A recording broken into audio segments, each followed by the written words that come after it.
Assalamualaikum warahmatullahi wabarakatuh. Pada kesempatan kali ini akan menjelaskan tentang pekerjaan campuran dan pekerjaan yang ada di lapangan. Perencanaan campuran metode bina marga atau PM.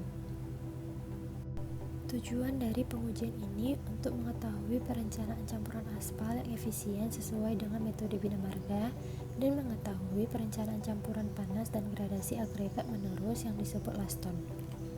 Kita juga dapat mengetahui kadar optimum aspal yang mana memberikan stabilitas tertinggi pada lapisan suatu metode bina marga, di mana metode ini merupakan suatu adaptasi langsung dari metode campuran metode Aspal Institute untuk penggunaan Indonesia. Sebagaimana halnya metode AI, maka cakupan metode ini adalah untuk perencanaan campuran panas dengan gradasi agregat menerus yang disebut sebagai lapisan aspal beton atau laston. Dalam aplikasinya, campuran laston dapat digunakan sebagai lapis permukaan, level course and binder atau intermediate course. Laston terbagi atas dua, yaitu laston atas dan laston bawah.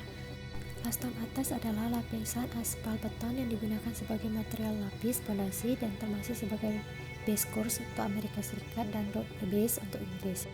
Sementara itu, laston bawah merupakan lapisan aspal beton yang digunakan sebagai material pondasi bawah yang dipasang di atas sebuah tanah dasar.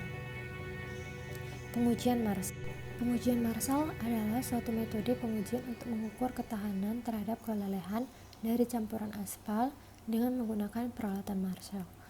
Alat Marshall merupakan alat tekan yang dilengkapi dengan proving ring atau cincin penguji, di mana proving ring ini dilengkapi dengan arloji yang berguna untuk mengukur stabilitas sebuah campuran. Dengan metode pengujian Marshall, kita dapat mengetahui karakteristik dari sebuah campuran. Dari hasil pemeriksaan diperolehlah data-data mengenai kadar aspal, berat volume, stabilitas, flow, voids in mix, void in mineral aggregates, and Marshall quotient. Adapun parameter-parameter yang lain digunakan dalam pengujian Marshall adalah stability. Stability untuk mengetahui seberapa besar kemampuan perkerasan untuk menahan beban lalu lintas tanpa menimbulkan perubahan yang tetap seperti gelombang, alur, dan bleeding. Selanjutnya adalah flow yang merupakan besarnya deformasi benda uji yang terjadi mulai saat awal pembebanan sampai kondisi stabilitas maksimum sehingga batas runtuh dinyatakan dalam satuan milimeter. Flow menunjukkan tingkat kelenturan suatu campuran. Selanjutnya adalah voids of material aggregate atau VMA. VMA merupakan volume pori di dalam beton aspal padat jika keseluruhan aspal ditiadakan. Selanjutnya adalah volume of voids filled with asphalt, di mana volume pori di antara partikel agregat terisi aspal dalam campuran padat yang dinyatakan dalam persen terhadap volume campuran. Selanjutnya ada Marshall quotient yang merupakan indeks kelenturan suatu campuran berupa perbandingan antara stabilitas terhadap flow dengan satuan kilogram per milimeter. Selanjutnya adalah kadar aspal optimum atau KO yang merupakan kadar aspal yang memberikan hasil yang memenuhi spesifikasi dari keseluruhan nilai karakteristik yang ada. Selanjutnya yaitu specific gravity. Specific gravity adalah rasio antara berat agregat dengan volume. Dan yang terakhir adalah voids in mixture yang merupakan rongga yang terdapat dalam total campuran. Dibutuhkan untuk mengetahui persentase volume pori yang masih tersisa setelah campuran aspal dipadatkan. Yang selanjutnya yaitu spesifikasi material. Agregat kasar yaitu batu pecah, kerikil pecah yang bersih, kering, kuat, awet, dan bebas dari bahan organik, asam, dan bahan lainnya yang dapat mengganggu. Dapat kita lihat pada tabel spesifikasi untuk agregat kasar dan halus secara kuantitatif, lengkap dengan standar pengujian dan batas minimum ataupun batas maksimumnya.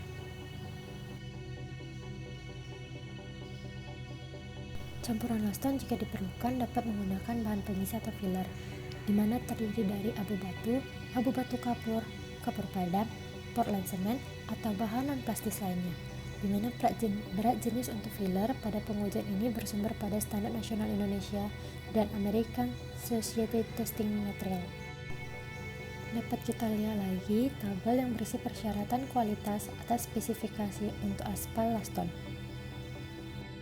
lengkap dengan standar pengujiannya. Selanjutnya, kita dapat melihat tabel yang berisikan batasan gradasi agregat untuk laston. Di sini ada nomor campuran 1 sampai dengan 11. Saringan 1,5 inci sampai saringan nomor 200.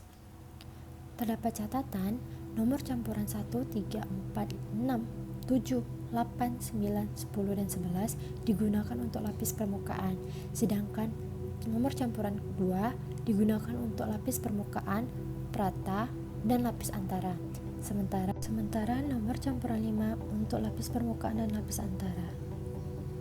Selanjutnya adalah batasan gradasi agregat untuk laston, yang mana tabel tersebut akan memberikan informasi tentang isi benda uji, tebal benda uji, dan angka korelasi benda uji tersebut. Selanjutnya kita menemukan tabel persyaratan kualitas spesifikasi untuk aspal pada laston menggunakan aspal pen 60/70 atau 80/100. Selanjutnya adalah pembuatan benda uji. Dapat melihat cuplikan video setelah ini. Agregat. Keringkan fraksi agregat pada suhu yang ditentukan selama 4 jam untuk mendapatkan berat tetap.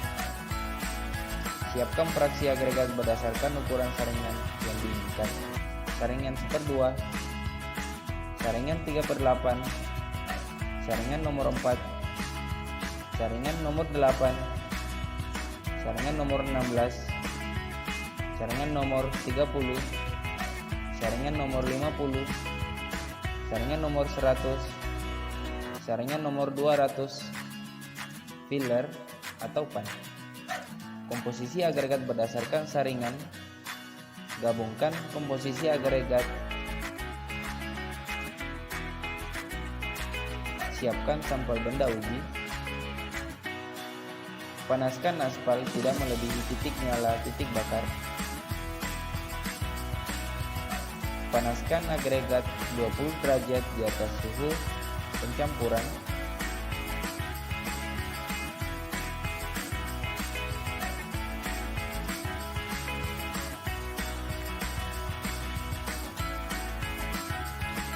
Kontrol suhu pemanasan agregat. Timbang aspal sesuai yang dibutuhkan.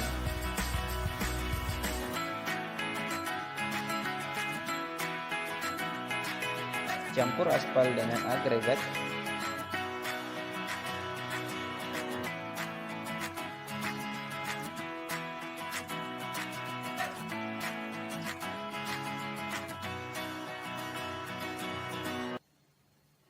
Aduk campuran hingga merata.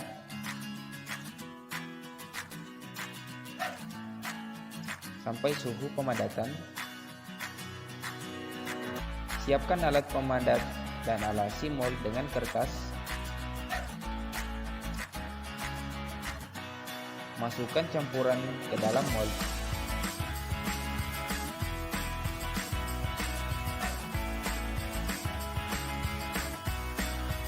Tusuk campuran sebanyak 25 kali, 10 kali di bagian pinggir dan 15 kali di bagian tengah. Lapisi permukaan campuran dengan kertas.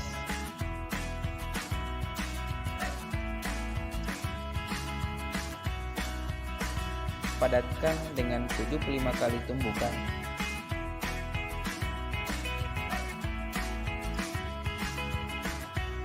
Kemudian balik benda uji, padatkan kembali dengan jumlah tumbukan yang sama.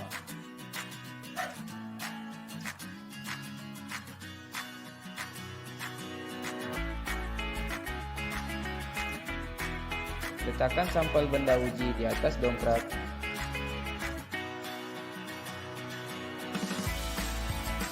Keluarkan sampel benda uji.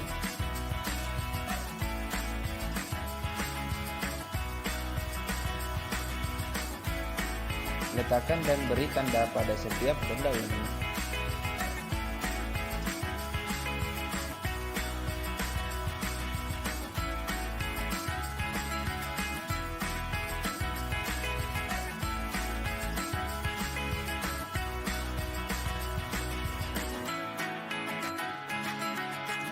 Ukur diameter dan tebal benda uji.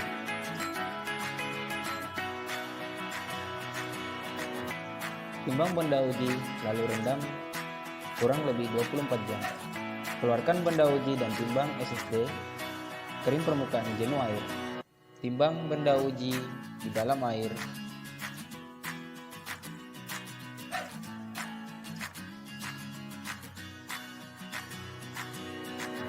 Rendam benda uji pada suhu 60 derajat selama 30 menit.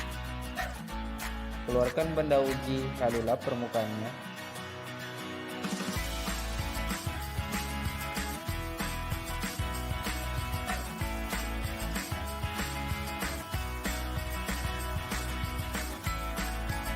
Siapkan alat penguji.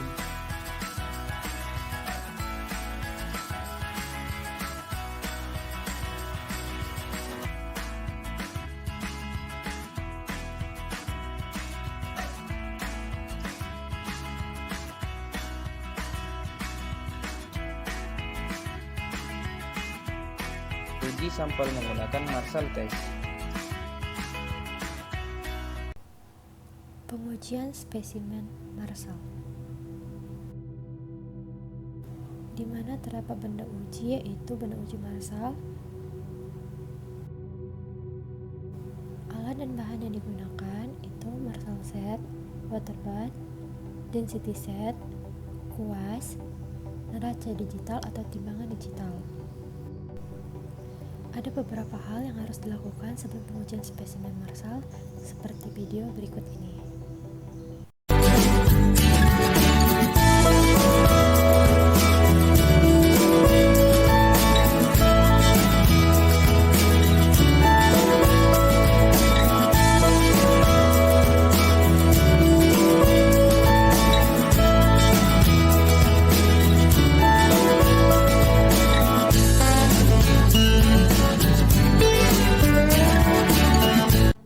Selanjutnya, pengukuran berat jenis campuran berdasarkan American Society Testing Material.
Selanjutnya, pengukuran stabilitas dan flow.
memasuki tahapan-tahapan perhitungan. Dapat kita lihat, terdapat tabel komposisi campuran pengujian Marshall lengkap dengan persentase dan programnya. Pertama yaitu perhitungan Book Specific Gravity Aggregate. Rumus yang digunakan sebagai berikut. Selanjutnya adalah perhitungan efektif Specific Gravity Aggregate. Masing-masing dibedakan agregat kasar, sedang, dan halus. Selanjutnya dilakukannya perhitungan efektif Specific Gravity Aggregate dengan rumus yang sudah terlampir. Selanjutnya kita menghitung bulk Specific Gravity campuran, di mana kita akan mendapatkan nilai 2,18 pada perhitungan ini. Selanjutnya adalah berat jenis maksimum campuran teoritis, di mana pada perhitungan ini kita akan mendapatkan nilai 2,46. Selanjutnya, volume benda uji campuran. Yang kita akan dapatkan adalah nilai 545,5 cm3. Perhitungan selanjutnya yaitu berat isi benda uji. Dengan rumus tersebut, kita mendapatkan nilai 2,18 gram per cm3. Selanjutnya, total rongga dalam campuran. Dengan rumus tersebut, kita mendapatkan 11,70%. Selanjutnya, terdapat rumus total rongga dalam suatu agregat atau VMA. Dengan rumus tersebut kita mendapatkan nilai 16,40%. Selanjutnya kita menghitung total rongga aspal atau VFA, di mana dengan rumus tersebut kita mendapatkan nilai 28,6%. Selanjutnya adalah stabilitas. Dengan rumus tersebut kita mendapatkan nilai 731,32 kg. Ke-11, stabilitas hasil koreksi. Dengan rumus tersebut, kita mendapatkan nilai 647,22 kg. Yang selanjutnya yaitu Marshall quotient, di mana dengan rumus tersebut, kita mendapatkan nilai 175,88 kg per mm. Yang ke-13 yaitu Compacted Aggregate Density atau CAD. Dengan rumus tersebut, kita mendapatkan nilai 2,08 gram per cm3. Yaitu menentukan nilai kadar aspal optimum. Nilai KAO dapat ditentukan dengan tabel yang tertera. Dari tabel dan grafik yang telah ditayangkan, maka diperolehlah nilai tengah antara KAO batas awal dan batas akhir sebesar 5,05%. Jika terdapat kesalahan kata, mohon dimaafkan. Wabillahi taufiq wal hidayah. Wassalamualaikum warahmatullahi wabarakatuh.